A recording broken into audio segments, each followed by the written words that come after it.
ሁላችሁም በያላችሁበት ሰላምታዬ ይድረሳችሁ። እንዴት ናችሁ? ደህና ናችሁ ወይ? ቤተሰቦች፣ ልዩ ኃይሎች አባሎች ሁላችሁንም ሰላም ብያለሁ። እነሆ በዛሬው ዕለትም አዳዲስ መረጃዎች አሁን የደረሱን ስላሉ እነሱን ባጭሩ አሰማችኋለሁ ማለት ነው። ተመልካቾቻችን፣ አድማጮቻችን እንደተለመደው የገባችሁ ላይክ በማድረግ ሌሎችን ወዳጆቻችንን ጋብዟቸው። ላይክ የሚለውን በመጫን ማለት ነው። እናንተ ስትጫኑ እነሱ ኖቲፊኬሽኑን ይመለከቱታል።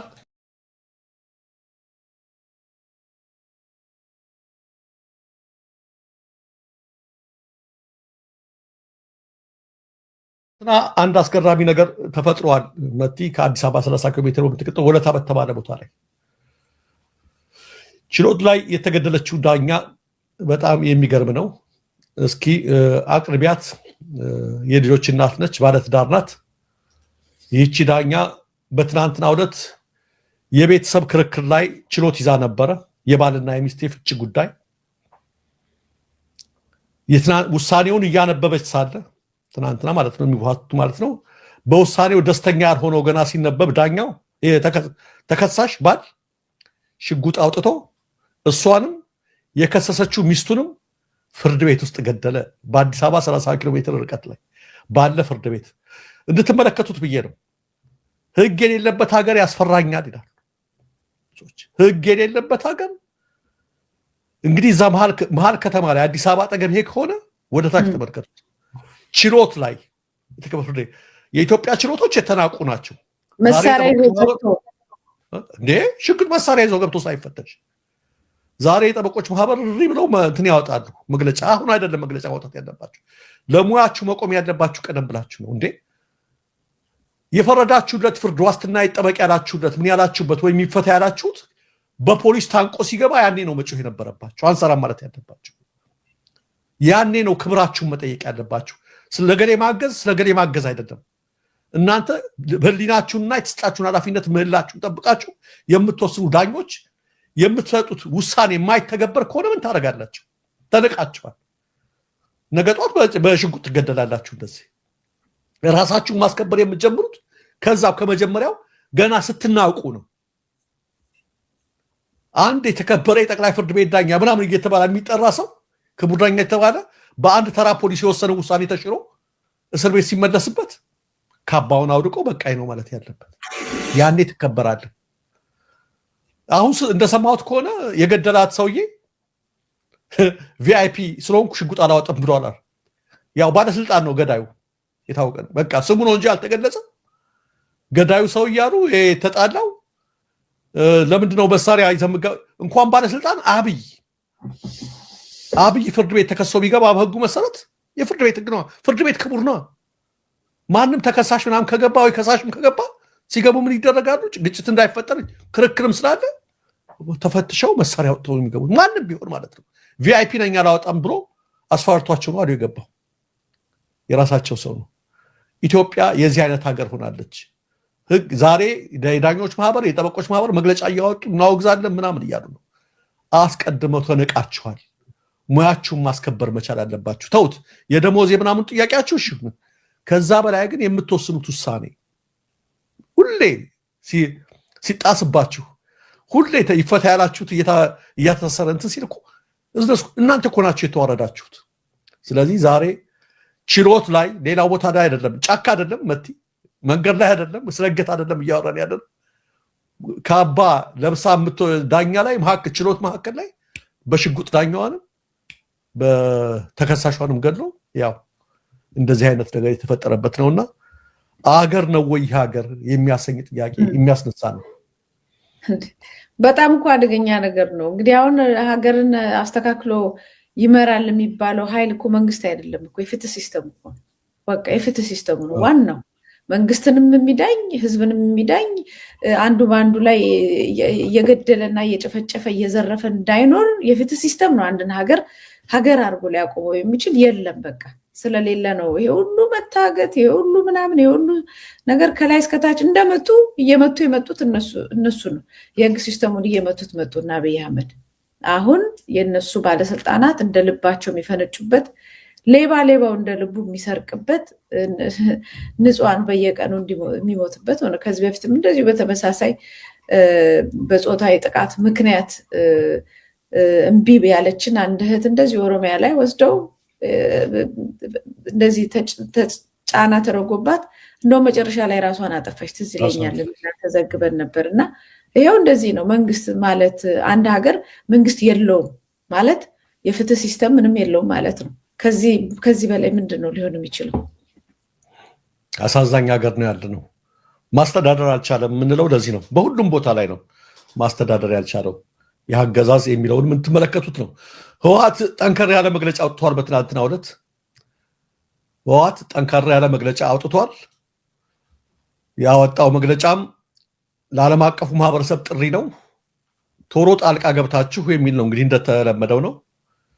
በፕሪቶሪያዎች ካላስቀጠላችሁት ነገሮች ካላደረገ ልታቆሙት ማንም ሊያቆመው የማይችል ኢትዮጵያን ብቻ ሳይሆን ቀጠናውን የሚያናጋ ጦርነት መቀስቀሱ አይቀሬ ነው የሚል ጠንካራ መግለጫ አውጥቷል ህወሓት በትናንትናው ዕለት። ዙሪያችንን ተከበናል በአሁኑ ሰዓት ነው የሚለው። ያደራጇቸው ታጣቂዎች የነጌታቸው ረዳን ነው ዜጎችን እያፈኑ እየገደሉ እያሰቃዩ ነው የሚገኙት። በአንዳንድ የክልላችን ወረዳዎች ጥግ ድንበር ላይ ገብተው ለጦርነት እየተዘጋጁ ነው። ከነሱ ባሻገርም በተለይ በምዕራብ አካባቢ መከላከያው ትግራይን ከበባ እያደረገ ነው የሚገኘው። ስለዚህ ጣልቃ ገብታችሁ እናንተ ይሄን ነገር ካላስቆማችሁና ንግግሩ እንዲጀመር ካላደረጋችሁ እጅግ አስከፊ የሆነ ጦርነት ኢትዮጵያን ብቻ ሳይሆን ቀጠናውን የሚያናጋ ጦርነት መቀስቀሱ አይቀሬ እንደሆነ እወቁት በማለት ለኢንተርናሽናል ኮሚኒቲው ህወሓት ትናንት መግለጫ አውጥቷል። እመቲ ነገሮች በዛም በኩል በብልጽግናና በህወሓት በኩል ያለውም ነገር ያው እንደ ወትሮው ነው፣ እየከፋ የመጣበት ጊዜ ነው ያለው ማለት ነው። ሌላው አባገዳ ጎበና የሚባሉት ታውቂያቸው ከሆነ ታዋቂው አባገዳ ማለት ነው፣ የሀገር ሽማግሌ የሚባሉት ናቸው። አንድ መግለጫ ሰጥተዋል። ከእስር ቤት ደብዳቤ ደረሰኝ ነው የሚሉት እሳቸው። ከእስር ቤት ሆነው ደብዳቤ የጻፉልኝ ማናቸው ነው የሚሉት በሰጡት መግለጫ። በሰላማዊ መንገድ እጃችሁን ስጡ ብለው ከሰጡ በኋላ እንዲታሰሩ የተደረጉ የኦሮሞ ነጻነት ሰራዊት አባላት ናቸው የጻፉልኝ። ታስታውሻለች? ነጃል ሰኝ ነው ምናምን የተባሉ ከነሱ ጋር እጅ ሰጥተው ለሰላም ተብለው ከተሰጡ በኋላ እስር ቤት መግባታቸውን ደብዳቤዎች ደረሱልኝ። ከዛው ጻፉልኝ። በሻሸመኔ በባቱ ማለት ዝዋይ መሰለኝ፣ በአዳማ በናዝሬት እና በሌሎች የኦሮሚያ ክልል አካባቢዎች ከታሰሩ ከነዚህ ታስረዋቸዋል። ብዙዎችን ማሰር ብቻ ሳይሆን እጃቸውን በሰላማዊ መንገድ ከሰጡ በኋላ ከ3 እስከ 20 ዓመት የሚደርስ እስራት ተፈርዶባቸዋል። ደብዳቤያቸው በጣም አሳዝኖኛል። በሰላም እጅ እንዲሰጡ ተብለው ከሰጡ በኋላ እንዴት እንደዚህ ይሆናል የሚል መግለጫ ነው የሰጡትና እንግዲህ እነሱም ይሄ ሰላምና አርቅን አምጪ ተብለው የተባሉ ናቸው አባገዳዎቹና አባብለው ምን ብለው ያስገቡ ናቸው። ለዚህ ነው ደብዳቤ ለነሱ የጻፉላቸው። የነ ማስረሻ ሰጤም እጣ ፈንታ አሁን የነ ኮሎኔል ፋንታሁን ሟባ ነገሮች ይረሳሱ እንጂ ትንሽ ቆዩ እንጂ ነገሮች እንዳያበላሹ በተለይ ስማቸው እንኳን ከላይ የታወቁት እሺ ዝም ይሏቸው ይችላሉ። እነሱን ተከትለው የገቡት የዚህ አይነት እጣ እንደሚጠብቃቸው የተገደሉም እንዳሉ ነግሬሻለሁ። ከኮምቦልቻ ወህኒ ቤት ሊያመልጡ ሲሉ እነ ማስረሻ ጋር ብለው አሉ። ሌሎቹ እጣቸው ምን አይነት ነው? አሁን ያሉት እንደዛ አይነት ነውና ያው የአባገዳው መግለጫ እንዴት እንዲህ ይደረጋል በሰላም እጅ ስጡት ከተባለ በኋላ የሚል አይነት ነውና ከ3 እስከ 20 ዓመት ፈርደውባቸዋል ነው የሚሉት። አንዳንዶቹ ያው ስልጣን የተሰጣቸው ከላይ ያሉት በቴሌቪዥን ምናምን የሚታዩ የነበሩ ስልጣን ወዲያው ተሰጥቷቸዋል። ከስራ ያለውም ግን ያው ወስደው ሪሃቢሊቴሽን ነው ምናምን ምለው ወስደው እንደነበረ ይታወቃል። በተለይ ከአማራ ክልል የመጡትን ያው ሚዲያ ላይ ያያቸውን የተወሰኑትን ውጪ ከዛ ውጪ ያሉት በጣም ችግር ላይ እንደነበሩ እንደውም ምን እናንተ ቪዲዮ ሁሉ አቅርበናል። አንዳንዶቹ ቃል የተገባልን ነገር አልተፈጸመም የት አለ ምናምን ሲሉ እስረኛ አልነበር የት አለ እስረኛ የተፈታው? አንድም የተፈታ እስረኛ የለም። ራሳቸው እስረኛ ነው የሆኑት። አንዳንዶቹ ግን እነ ማስረሻ ሰጤ ምናምን እንኳን በጥሩ ሁኔታ ላይ ከላይ ያሉት ብቻ ያው በጥሩ ሁኔታ ላይ አንዳንድ ሂልተንም ሲዝናና ታይቷል። በቅርቡም እንደውም መረጃው እንደደረሰን ከሆነ በቅርቡ እንደገና ጋብቻ ፈጽሟልም ተብሏል። እና ይህን የሚያደርጉ አሉ ከላይ ግን እስከ መቼ እንደሆነ በጣም ሊሰጉን የሚገባቸው ነገር ነው አሁን የወጣው ደብዳቤ ማለት ነው። ሁሉም ስጋት ላይ ሊኖሩ እንደሚገባቸው ነው የሚያሳየው። እውነት ነው መቲ፣ እውነት ነው። ዋጋ የላቸው ድሮም እንትኗ ስኳሯን ፈልገው ነው የመጡት፣ ያው ያገኟታል። ባለፉት 5 ቀናት ተጥሎ የነበረው የትራንስፖርት ክልከላ ከነገ ግንቦት 25 ቀን 2018 ዓ.ም ጀምሮ ተነስቷል ሲል አፋብን ባወጣው መግለጫ አስታውቋል። መላው ህዝባችን ላሳያችሁት ትብብርና ትዕግስትም እናመሰግናለን ሲል አፋብን ሰጥቷል። ክቡራን እንግዲህ ተመልካቾች፣ አሽከርካሪዎች ሁላችሁም እንደምታውቁት ባለ መኪናዎች ሁላችሁም ላለፉት 5 ቀናት ከአርብ ጀምሮ በአማራ ክልል ምርጫውን ተከትሎ የመንገድ ክልከላ ከአምቡላንስ በስተቀር ተጥሎ ነበረ። ከነገ ግንቦት 25 ማለት ከዛሬ ማለት መሰለኝ ከዛሬ ዕለት ጀምሮ የተነሳ መሆኑን አስታውቋል። ላሳያችሁትም ትብብር እናመሰግናለን ብለዋል። ስለዚህ ካሁን በኋላ ነፃ ነው ትራንስፖርት ተፈቅዷል የሚለውን እንድትረዱት የሚል ነው። ይህም መልእክት አድርሰናል። መቲ መልካም አመሰግናለሁ። እኔ የምልቀድም አሁን በፍትህ ኢትዮጵያ ውስጥ በፍትህ መጥፋት ነበር፣ በጣም የፍትህ መጓደል መጥፋት፣ ፍርድ ቤት ድረስ ሄዶ ዳኛን እስከ መግደል የሚያደርስ እንግዲህ ከዚህ በላይ መቀበር የለም በፍትህ ስርዓቱ። እና ሌላ አንድ ዜና ወጥቶ ነበረ ቴክፋ ላይ እና መቀሌ ከተማ በፈጸመው የስርቆት ወንጀል እጅ ከፍንጅ የተያዘው ግለሰብ በሰዓታት ውስጥ ወንጀሉ ተረጋግጦበት በጽኑ እስራትና በገንዘብ መቀጣቱ የትግራይ ክልል ፖሊስ ኮሚሽን ገለጸ ይላል። እንግዲህ አሁን እኛ ምናምነው ትግራይ ውስጥ ምንም አይነት ህጋዊ መንግስት የለም ተብሎ ነው የሚታሰበው። እንደዛም ሆኖ ግን 1-2 ጊዜ ከዚህ በፊትም እንደዚሁ ሴቶችን ደፍሯል የተባለ ሰው ወይም ገሏል የተባሉ ሌሎችም ሰዎች በፍርድ ቤት ሲወሰንባቸውና ወደ እስር ቤት ሲጋዙ የሚያሳዩ መረጃዎችና ፎቶዎች እያየን ያለ ነው። እና እንደ ክልሉ ፖሊስ መረጃ ወንጀሉ የተፈጸመበት ግንቦት 27 ቀን ነው ይላል። እንግዲህ የተፈጸመው ትላንትና ነው በመቀለ ከተማ ሀድህነት ክፍለ ከተማ ወርኢ ቀበሌ ነው እና መለስ ሰለሞን አማራ የተባለ ወንጀለኛ ከቀኑ 9:15 ላይ በአዲ ክፍለ ከተማ ዳግም አምሳል ተብሎ የሚጠራው ልዩ ቦታ ላይ ሰሌዳ ቁጥሩ ምናምኑን ዘርዝሮ በአካባቢ በነበሩ የጸጥታ አካላት በህብረተሰቡ ጋራ የጋራ ትብብር በቁጥጥር ስር ውሏል ወዲያው ማለት ነው። እና በጣም ነው የገረመኝ የጽኑ እስራትና በ8 ዓመት የጽኑ እስራትና 4000 ብር የገንዘብ ቅጣት በአንድ ቀን ተፈርዶበታል። እና በጣም የሚገርም ልዩነት ነው የምታየው ለማለት ነው። እንደዛ ነው የሚሆነው። 4000 ብር ነው የቀጡት። 4000 ብርና የ8 ዓመት ጽኑ እስራት እንትን ብሏል። ግን በዚህ ደረጃ ፍትህ ሲስተሙ መስራት እየሰራ መሆኑን እኮ የሚያሳይ ነገር ነው። በጣም የገረመኝ ማለት ነው። ፎቶ ለጥፈዋል። በአንድ ቀን ነው የያዙት። መኪናው ተለጥፏል። የተሰረቀው መኪና ምናምን ተለጥፏል። እዚህ ግን ዳኛ ፊት ለፊት ተመታለች። ፍትህ ደግሞ ታገኛለች ብዬም አልጠብቅም። በነገር ላይ የሆነች ሴት ደብድቦ አላይሽም እንዴ? ደብድቧት እንትን ብሏት በ300 ብር ዋስትና። ልክ ነው። 300 ብር ማለት አመት ላለማጋነን እንዳልዋሽ እኔም ፈርቼ ነው። አሁን ኢትዮጵያ ውስጥ 1 ሊትር ዘይት እንጃ አላውቅም በቃ የሆነ ነገር ብቻ ይገዛል። ትራንስፖርት ምናልባት ለትራንስፖርት ለምናምን ይሆናል። የለም አብቅቷል፣ ብር ወድቋል። እና በ300 ብር ዋስትና ተለቀቀ የሚል ዜና አይቻለሁኝና ምን ታደርጊዋለሽ? ቀል እንዲህ አይነት ነገሮች ናቸው ያሉት። ወደ ዋናው ጉዳይ ስንገባ ብዙ ነገሮች አሉ። በእርግጥ ያንተን ብለናል።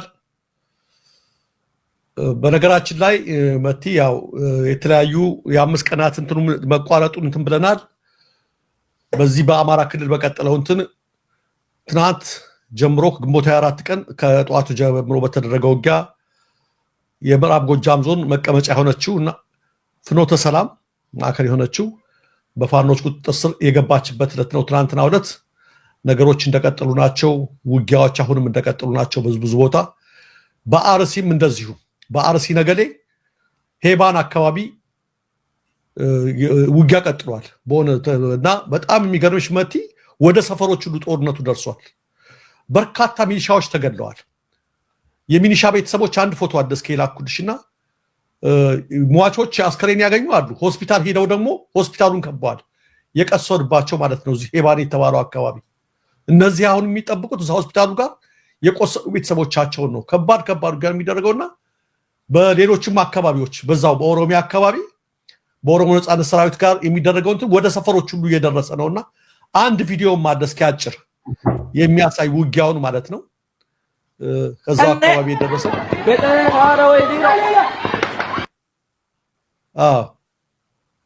ትንሽ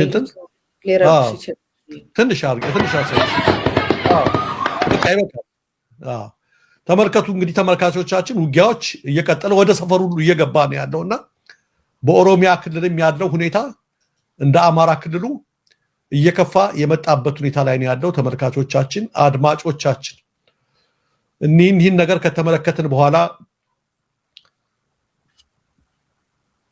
ስለ አርሲው ጥቃት አቶ ኃይሉ አዱኛ የኦሮሚያ ክልል ኮሙኒኬሽን ኃላፊ መረጃ ያደንም በኋላ እንደነገርኳችሁ ሸኔ ነው ኦሮሞ ነጻነት ሰራዊት ነው እያሉ ከሰው ነበረ። ትናንትና ለቸበሌ ጥያቄ አቅርቦላቸዋል። የኦሮሞ ነጻነት ሰራዊት አመራርን ማን እንደፈጸመው እንዲታወቅ ቁርጠኝነት ካላቸው ድርጊቱ በገለልተኛ አካል ይጣራ፣ እኛ አይደለንም የሚል ነገር ነው የተናገሩት። ለገለልተኛ አካል ቁርጠኛ ይሁን የአብይ አህመድ መንግስት። ማን ፈጸመው ይሄን ነገር? እንዴት ተፈጸመ? የአርሲ ጉዳይ የሚለውን በእኛ በኩል በፍጹም አልተፈጸመም። እነሱ እኛ አይደለንም ካሉ እኛ ገለልተኛ አካል ገብቶ እንዲያጣራ ዝግጁ ነን የሚል ምላሽ ሰጥተዋል። ያው የሚገርም ነገር ነው እየሆነ ያለውላችሁ ነው። ምንድነው ግን በአርሲ ሆነው የሚለውን ጥሩ ነገር ትናንት ሰርቷል። ሶሻል ሚዲያ በግራፍ የተደገፈ ነገር ነው የሰራው። ምንድነው የተፈጠረው ሰሞኑን አርሲ ውስጥ ምን ያህል ጉዳት ደረሰ የሚለውን በደንብ አድርጎ በግራፍ ተንትኖ በቁጥር ህይወታቸው ያለፈ እንደሚባለው 53 የተገደሉ ህይወታቸው ያሉበት ያልታወቀ ተመልከቱ። ከዚህ 190 የቆሰሉ 47 የታገቱና ገንዘብ የተጠየቀባቸው 6 በሰሞኑ ብቻ የተቃጠሉ ቤቶች 308 የተቃጠለ ቤተክርስቲያን 2 አንዱ የ101 ዓመት ታሪክ ያለው ተፈናቅለው ኢሬቻ ሚካኤል የተጠለሉ 789 ተፈናቅለው ሱንቴ ማርያም የተጠለሉ 691 ተፈናቅለው አሰኮ ከተማ የተቀመጡ 262 ተፈናቅለው ሌንጮ ኦዳ ወራምቡስ ቦግዶ ኮበሬ የተጠለሉ 133 ጠቅላላ ተፈናቃይ ብዛት 1875 የአካባቢው ነዋሪዎች ይላል መሰረት ዛሬ ለሚዲያችን እንደተናገሩት ተኩሱ ከዛሬ ማልዳ ጀምሮ ቆሟል። ነገር ግን የተፈናቀለው ህዝብ ወደ ቀዩ አልተመለሰም ገና ነው ይላሉ። አጠቃላይ የደረሰውን ተመልከቱ። እንደተባለው ሳይሆን ሟቾች ሁሉ 53 የጠፉ ገና ያልታወቁ 90 ደርሰዋል። ከነሱ ውስጥ ምንድነው የሚሆነው? ይሄ ነገር የሆነ ባለበት ሰዓት ላይ አንድ ዜና አሁን እየተመለከትኩ ነበር። ህዝቡ ግን ከዚህ ዜና ቀድሟል። ምንድነው የሚለው ዜናው?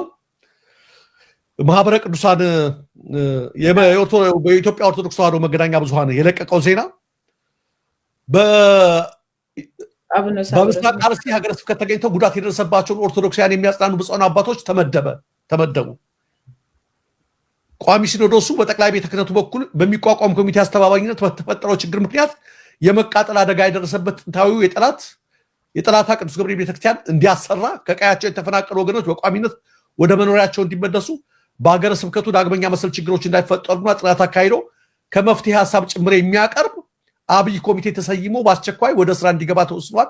በትናንትናው ዕለት በምስራቅ አርሲ አንዳንድ ወረዳዎች የተከሰቱትን ችግር ተከትሎ 1 ብፁዕ አቡነ ሳዊሮስ፣ 2 ብፁዕ አቡነ ዲዮስቆሪዮስ፣ 3 ብፁዕ አቡነ ጎርጎሪዮስ፣ 4 ብፁዕ አቡነ ቀሌምንጦስ፣ 5 ብፁዕ አቡነ ማርቆስ፣ 6 ብፁዕ አቡነ ሕርያቆስ፣ 7 ብፁዕ አቡነ ፊልጶስና 8 ብፁዕ አቡነ ገብርኤል፣ ብፁዕ አቡነ ኤልሳ ከፌደራል ሰላም ሚኒስቴርና ከኦሮሚያ ክልሎች መንግስት የስራ ኃላፊዎች ጋር በተከሰተው ጉዳይ ውይይት ማድረጋቸው ይታወሳል ይላል። ትናንት ከሰላም ሚኒስትር ጋር ማለት ነው። የሰላም ሚኒስትር ጥርሴ የሌለው አንበስ ከነታየ ጋር ማለት ነውና ሂደው እንደዚህ አያድርጉ አይደለም። ከፈረሰም ካለ መልሶ መተካት ማጽናናት ልክ ነው። መደረግ የሚያለበት አባታዊ ግዴታ ምንም ነው። ከዚህ በፊት የሚቀደም ነገር የለም ወይ? እስከ ዛሬ እንዲህ አይነት ነገር አልተፈጸመብንም ወይ የዛሬ 2 ወር ሲፈጸምብንም ስቦታው ድረስ ሄዳቸዋል ነበር ወይ? የሰላም ጉባኤ ነው የሃይማኖት ጉባኤ የሚባለውስ መግለጫ አውጥቶ የለ ወይ? ይሄ ከዛ በምንድነው የሚለየው? ይሄን ነገር ነው የምለው። አክቹአሊ እየተደረገ ያለው ነገር በቁጥር ቢጠቀስ የፈረሰው ቤተክርስቲያን የጸዳው ቤተክርስቲያን በጣም ብዙ ነው። እስካሁን ሳይተካ እናውቃለን። የፈረሱት ይሰሩ በተለይ ቅርሶች መባላቸው ጥሩ ነው፣ ግን ይተገበራሉ ይጠራጠራሉ።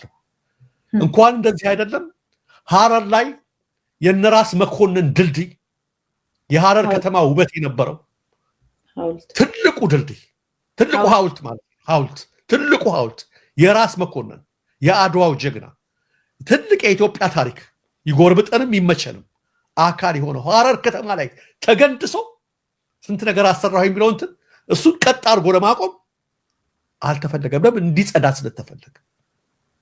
ይሄ እኮ ነው አገዛዝ እኮ እንትን እና ይሄን አሁን ከምን ለይተና እናየው ነው ከፕሮፓጋንዳ በተለይ የሰላም ሚኒስቴር ጋር ተወያየን። የትኛው የሰላም ሚኒስቴር ማሉ ላለመባል የተደረገ እንቅስቃሴ ነው። ምንድነው የምትቀድዱት? እንደውም ጉዳዩን ማድበስበሻ ነው በበኩሌ እንደማድበስበሻ። እንደ ኢትዮጵያ ውስጥ እኮ ሰላም የጠፋው እኮ ሰላም ሚኒስቴር የሚባል ነገር ከተቋቋመ ጀምሮ እኮ ነው። የሰላም ሚኒስቴር ትንሽ ጥርስ ያለው አንበሳ ሊመስል የነበረው ታየ ደንደዓ በተመደበበት ጊዜ ነበር። ታየንም ከዛ ላይ አነሱት ተናገርክ ተብሎ። የሰላም ሚኒስቴር ምን ሰራ ከተቋቋመ ጀምሮ? ለሶስት ሰዎች ለአራት ሰዎች ሚኒስትር ለተባሉት የስራ ዕድል ፈጥሮ ሊሆን ይችላል አለ እንዴ? ግን የምን የሰላም ሚኒስቴር ነው? ኢትዮጵያ ውስጥ ሰላም አለ እንዴ? የነውጥ ሚኒስቴር ማለታችሁ ነው? ምን ሲያደርግ አየነው? ምን ሲያደርግ ተደረገ? የሰፈር እንኳን ይሄን ትልቅ ነገር ሊያደርግ ምንድነው ያደርጋችሁ ያላችሁት አባቶቻችን? አሁን ደግሞ ከሰላም ሚኒስቴር ጋር ተወያዩ ማይክሮፎን ይዘው እንደዚህ ተደረገ የሚያጽናኑ አባቶች ተመደቡ። የኢትዮጵያ ሕዝብ ያጽናናቸዋል። የኢትዮጵያ ሕዝብ ለዛያንስም እየሰሙታላችሁ ድምፁ። በእንደዚህ አይነት ነገር አታደንዝዙን። ቆይቷል ይሄ ነገር ሲነገር የነበረው። ጮክ ብላችሁ ተናገሩ። ነፍሳቸውን ይማር እንደ ሀጂ ሙፍቲ ጠቅላይ ሚኒስትሩስ ምን እያደረጉ ነው ብላችሁ ተናገሩ። ያኔ ላትወደዱ ትችላላችሁ። በህዝብ ዘንድ ግን ትወደዳላችሁ። በፈጣሪያችሁ ዘንድ ትወደዳላችሁ። ሰላም ሚኒስቴር ጋር እንዴት አይነት ቀልድ እኮ ነው! እንዴት እንደናቋቸው እኮ ብታዩ። በስም እንኳ የጠፋ ሚኒስቴር፣ ስሙ የማይጠራ ሚኒስቴር፣ ይኑር ይሙት የማይታወቅ ሚኒስቴር ጋር ሄደው እኔ ያለ ራሱ አልመሰለኝም ነበረ። አዎ በጣም የሚገርም ነው። እኔ የምልህ ጥናት ምናምን የተባለው በየአመቱ በየጊዜው አይደል ይሄ ነገር የሚገደሉ እስከዛሬ ጥናት አለማድረጋቸው እና የሁሉ ከዛሬ በፊት የነበረውን ሞት ሁሉ እንደ ከንቱ ማለፋቸውን ነው የሚያሳየው። በዚህ አጋጣሚ ዛሬ ነው ጥናት የሚያደርጉት? እንደው አያደርጉትም። በእርግጥ ቢያደርጉ እንኳን ማለት ነው ከዛሬ በፊት የነበረው በተከታታይ ለ4 ለ5 ቀን በየቀኑ እየገደሉ ዜና እየመጣን ስንሰራቸው የነበሯቸው ታሪኮች ለምን ጥናትማ የመጀመሪያ ጊዜ ሲከሰት ነው መደረግ የነበረበት። ከ8 ዓመት በኋላ ነው እንዴ ጥናት የሚያደርጉት? ህዝቡ ካለቀ በኋላ ነው እንዴ? ከተሰደደ በኋላ ነው እንዴ? ጥናት ምን ሊያደርጉ? ሰው እኮ ተፈናቅሏል። የት ነው? በተፈናቀለበት ቦታ ነው የሚያጽናኑት።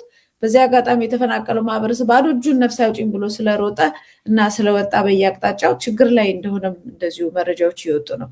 ረሃብና ችግር ላይ ናቸው። ህፃናት ይዘው ይወጡ አሉ፣ አረጋውያን ይዘው ይወጡ አሉ። ድንገት ነው ከቤታቸው ተሯሩጠው የወጡት ነፍስ ለማዳን እና እዛ ቦታ ላይ ደግሞ ካሁን ተገደልን ተቃጠልን ከሚባለው ጭንቀት ባሻገር ወይም በማልተመቻቸ ቦታ ላይ ከመሆን ባሻገር ረሃብና ችግር ላይ እንደሆኑ እንደዚሁ ተነግሯል። ምናልባት ለነዛ እንኳን ፈጥኖ የሚደርስ ቢኖር ጥሩ ነበር። ትክክል ነሽ መቲ። እና እቃ የሰረቀሽን አፋርጌት ይሆንሽ እንዴ? እንደዛ እኮ ነው እያደረጉ ያሉት እኮ። እቃ የሰረቀሽን ራሱ የዘረፈሽን እንዴት አፋርጌት ይዋለሽ? ምንድን ነው እያደረጉ ያሉት? የምን መተሻሸት ነው? በንጹሃን እንደብላ የምን መቀለድ ነው እንዴ? እነሱ አሁን የተመረጡት በተለይ ነገሌ እያሉ ተወያዩ። ይሄን አይደለም የኢትዮጵያ ሕዝብ እየጠየቀ ያለው። እናንተ የቆማችሁት ቤት የምትነዱት በሚገደለው ሕዝብ በሚዋጣው ሙዳየ ምጽዋት ነው። በክርስቲያን ሕዝብ በሚያዋጣው ሙዳየ ምጽዋት ነው።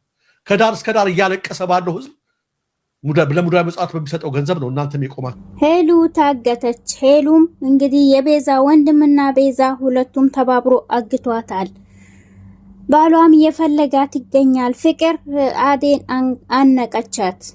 ባቡሬና ሊሊን ያክስቷ ልጅ የተከታተለቻቸው ነው። ምን ታድርጋቸው እንግዲህ በጣም የተከታተላቸው እሷም ሲኦል አረጋቸዋለሁኝ ይሄን ደስታችሁን በማለትም አስሬ ከኋላቸው ትሄዳለች። አሰላሙ አለይኩም ወራህመቱላሂ ወበረካቱ። ሰላም ጤና ይስጥልኝ። የተወደዳችሁ የተከበራችሁ የቻናሌ ቤተሰቦች ሰላም እዝነት ፍቅር አይለያችሁ እያልኩኝ ቤተሰቦቼ ዛሬ ደግሞ ይዤላችሁ የመጣሁት እንደተለመደው ከባለፈው የቀጠለ 258 ነው ይዤላችሁ የመጣሁት ማለት ነው። ፍቅር አዴን አነቃታለች። ፍቅርም ጋር አዴም ሊሊ ቤት ቁጭ ባለችበት ቦታም ቤቷ ሄዳ ዛሬ ደግሞ ዴፍ ሄደዋል ዴፍን ፈልጌን የመጣሁት በማለትም እሷን ታናዳታለች። እና ደግሞ በትልቅ ቤት አሁን ደልቀቅ ብለሽ ተቀምጠሻል፣ ድሮ ደግሞ የኔ ሰራተኛ መሆንሽን ረሳሽ ወይ በማለትም ያሾፈችባትም ገብታለች። በዛን ሰዓትም አዴም ሲሚ ዴፍ መቼም ያንቺ ሊሆን አይችልም፣ ዴፍን ደግሞ አይመጣም፣ ስለዚህ እሱን ደግሞ ካንቺ ጋር በፍጹም አይሆንም በማለትም እሷም ተነግራታለች። በዛን ሰዓትም አሷ ያቺም ተንኮልና ሴራዋ እንግዲህ በደጋግማ ሰራተኛ የመሆንሽን ረሳሽ ወይ በማለትም እሷን ታናዳታለች። አዴም ተነስታ አንቺ ልጅ ነግሬሻለሁ፣ ዴፍ መቼም ያንቺ ሊሆን አይችልም፣ በፍጹም እንዳንቺ አይነት ወራዳ ሰው ደግሞ መቼም ሊያፈቅርሽ አይችልም። እናም ደግሞ ዴቭ ደግሞ እኔን ወዶና ፈቅዶ በንጹህ ልቡን ያፈቅረኝ በማለትም እሷን በጥፊ መታታለች ማለት ነው። በዛን ሰዓትም ፍቅርም አንቃታለች። እንግዲህ ፍቅር ተንኮላ ሴራና እንደ ቤዛ ነው። ያ የሁለቱ ተንኮልና ሴራ መቼ እንደሚያልቅም አናቅም።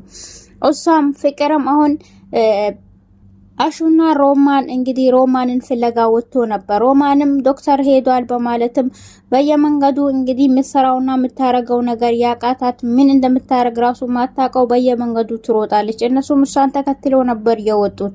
ይሄንንም ሲወጡ ደግሞ ፍቅርና ሳያስፈቅዱ ነበር የወጡት። እሷም ቤት ውስጥ ሲጠራቸው ሁለቱም የሉም።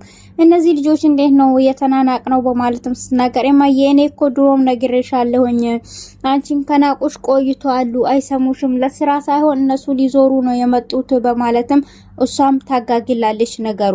እኔ ቢሆን ኖሮ ወዳው ነበር ከዚህ ቤት ማባራቸው በማለትም እንግዲህ ትነግራቸዋለች። ፍቅር እኔ ላባር ሳይሆን እኮ እነሱ ሳይነግሩኝ መውጣታቸው ነው እንጂ ያናደደኝ መውጣትማ አለባቸው በማለትም እኔ ልጄሽ ስነግርሽ ግን ሁሌ ትንቂኛለሽ በማለትም እሷ ግን ቶሎ ብላ እማዬ አንቺ አንድን ነገር ሲሉሽ ቶሎ ስለምታምኝ አንቺ ኒቆሽ ነው በማለትም ታጋግላለች። በዛን ሰዓትም ሁለቱም ወደ ቤት ይመጣሉ።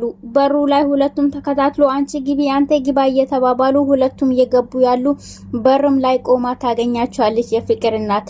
ነው ሁለታችሁም እንዴት ነው ተናናቅ ነው ቤቱን ታችሁ ሄዳችሁ ሌባ ገብቶ ቢዘርፍ ማን ነው የሚጠየቀው በማለትም የፍቅርም እናት ትቆጣቸዋለች ሁለቱንም። ከዚህ በፊት እሱም እንደዚህ በወጣበት ሰዓት ካሁን በኋላ አንቺንም አገለግላለሁ አገሬንም ደግሞ ከፍ አረጋለሁ በማለት ቃል ገብቶ ነበር ለፍቅር እናት ማለት ነው። እትዬ እኛ እኮ ሳንነግርሽ ስለወጣን በጣም ይቅርታ። እናም ደግሞ እኔ ትንሽ እንትን ነበረችኝ ከዛ ሮማንም ደግሞ ትንሽ ልተነፍስ ብላ ነበር የወጣ ነው በማለትም ይነግራታል። እኔ ከናንተ ልጆች መጨቃጨቅ አልፈልግም፣ ሰልችቶኛል። ካሁን በኋላ ግን አንድ ሰው ሲያስፈቅደኝ ከዚህ ቤት ቢወጣ እርምጃ ከራሴ ነው መወስደው በማለትም አሁን ወደ ስራችሁ ግቡ በማለትም ሁለቱንም ታስገባቸዋለች። በዛን ሰዓትም ሮማንን ወጣ ወደ መጥበሃ ላይ ተክዛ በቆመችበት ታገኛታለች።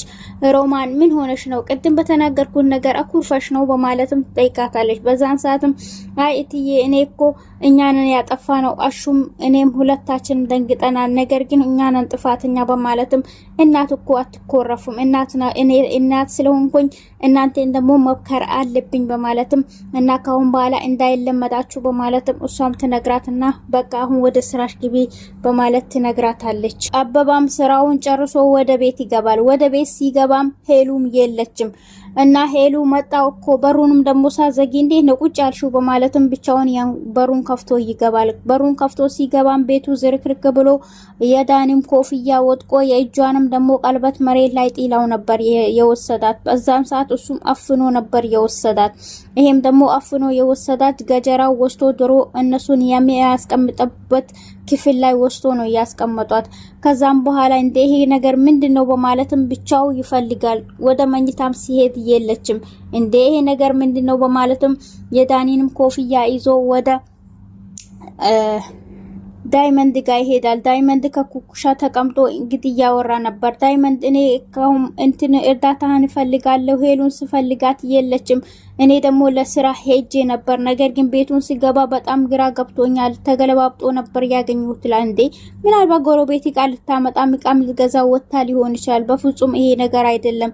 ሲገባ ቤቱም ዝርክርክ ብሎ ይሄንንም ኮፍያ ነው ያገኘሁት ብሎም ሲነግረው፣ እናም ደግሞ እኔ የተጠራጠርኩኝ ቅድም ዳኒ በጣም ያሾፈብን ነበር፣ በሁለታችንም አሾፎብናል በማለትም ይነግረዋል። በል ይሄ ኮፍያ የሱ መሆኑን ማጣራት አለብን። እናም ደግሞ ማንም ሰው እንደዚህ የሚያረግ የለም እነሱ ናቸው በማለትም ሁለቱም ወደ አሹ ቤት እንሂድና ቅመሟ ቤት ካለች ከሌለች ደግሞ እዛው እንትን እናረጋለን በማለትም ሄዶ አሹን ይጠይቁታል። አሹ እና ሄሉ እዚህ መታለች ወይ ሲራራ አልመጣችም ይላል። እንደ ሄሉ ስፈልጋት ቤት ውስጥም የለችም፣ የት እንደሄደችም አናቅም ሲል፣ እንዴ በፍጹም ማን እንደወሰዳትም እናቅ ነገር የለም፣ ግን ወስቶ እንዳገቷት የሆነ ሰው ይጠራጠራለሁ። እንዴ ይሄ ነገር ከሆነማ ቅድም እኮ ዳኒ በጣም የዛችባት ነበር በማለትም ይናገራል። ይሄ እሱ ነው ያረጋት፣ እንደዚህማ እግሩን ነው የሚሰብረው በማለትም እሱም ወደ ዳኒ እንትን ያመራቸዋል። በቃ ይሄን ኮፍያ የሱ ይመስለኛል፣ ለማንኛውም እኛም ሄደን እንፈልግ፣ አንተ ወደ ስራ ተመለስ በማለትም ይነግረዋል። ከዛ ፍቅር ቤዛና ወንድሟ ደግሞ ሂድና አንተ አጣራ፣ ስለዚህ አሁን እሷን ይዘህ ነህ አልኩ እንዴ ሁለቱንም ይዘህ ነህ ያልኩ፣ እኔ እቺን ሳይሆን እኮ የፈለኩት ዳኒን እንጂ አፈን አበባን እንጂ እሷን አይደለም የፈለኩት፣ እኔ ያልኩ ሁለቱን አይደል ይዘህ ነውና ያልኩ፣ አሁኑን ሄደ ፈልገ ከላመጣህ ውርድ ከራሰ በማለትም እሱንም ትሊከዋለች። እናም ደግሞ ዳኒ ካልመጣ እኛ እቅዳችን ሁሉ ይበላሻል፣ ስለዚህ አሁን ሄደ ያለበት ቦታ አጣራ ብላ ትሊከዋለች። እሱም እየፈለገ ይሄዳል። እኔ ያኛው አሹ ነገር ካገኘኝ ግን እኔን እንደሚገለኝ ነው በማለትም ይናገራል። እሱም እንግዲህ ብቻው እየፈለገ ያለ ቤዛም ተከትላ ወጣለች። እሷም ደግሞ ሄለንን ታወራታለች። ሄለንንም ስታወራት ስሚ አሁኑ ወይም ከሞትሽ አሁኑን ደግሞ ወይም ደግሞ አበባን አሳልፈሽ ከመስጣትሽ በማለትም ትጠይቃታለች። በፍጹም እኔ አበባን አሳልፌ አልሰጥሽም፣ አበባ ህይወቴ ማለት ፍቅረኛዬ ማለት ነው፣ ስለዚህ መቼም አላረገውም፣ አንቺ ከፈለግሽ የፈለግሽውን ማረግ ትችያለሽ በማለት ትነግራታለች።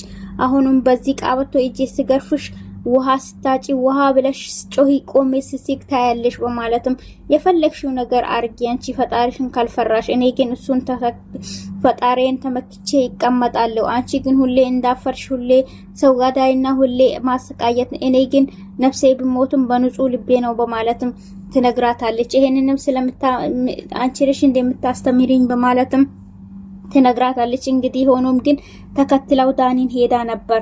ምን ይፈጠር እንግዲህ እነዛም እየፈለጉ ነበር ማለት ነው። ኤፍና አዴ ቁጭ ባሉበትም ስለ ዶክተሩ ያወራሉ። ዶክተሩም እኮ ትላንትና ሊዘይርሽ መጥቶ ነበር፣ እናም ደግሞ ወደ ካናዳ ይሄዳለሁ ብሏል በማለትም ይነግራታል።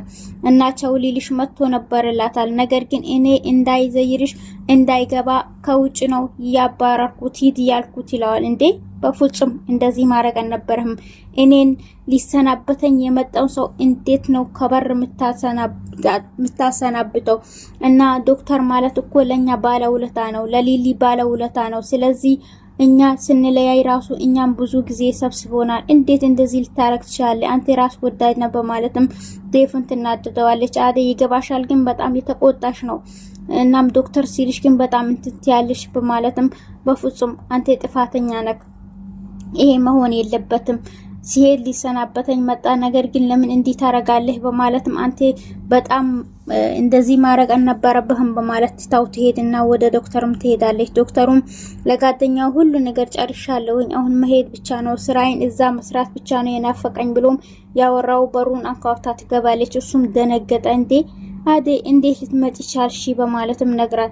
ይቅርታ ትላንት እኮ ቻው ልትለኝ መጥተህ ነበር፣ ነገር ግን ሳታገኘኝ ተመለስከ በማለትም አው መጥቼ ነበር በማለትም እኔ ለመሄድ አስቤያለሁ ላንቺም እናም ደግሞ ለሁሉም ሰው ሰላም ይሰጠዋል፣ እኔ ግን በጣም ውስጤ ታሟል። የኔን ህመም ግን የሚያክመው የለም። እናም ደግሞ የሌሎችን ህመም ግን እኔ ያክማለሁ በማለትም ለአዴም ነግሯታል ማለት ነው። ቤተሰብ ቪዲዮን ላይክ አድርጉ። እንግዲህ የመጨረሻው ምን ይሁን እንግዲህ አብረን እናያለን። እነ ሊሊንም ያክስታቸው ልጅ የተከታተላቻቸው ነው ማለት ነው እላችኋለሁ።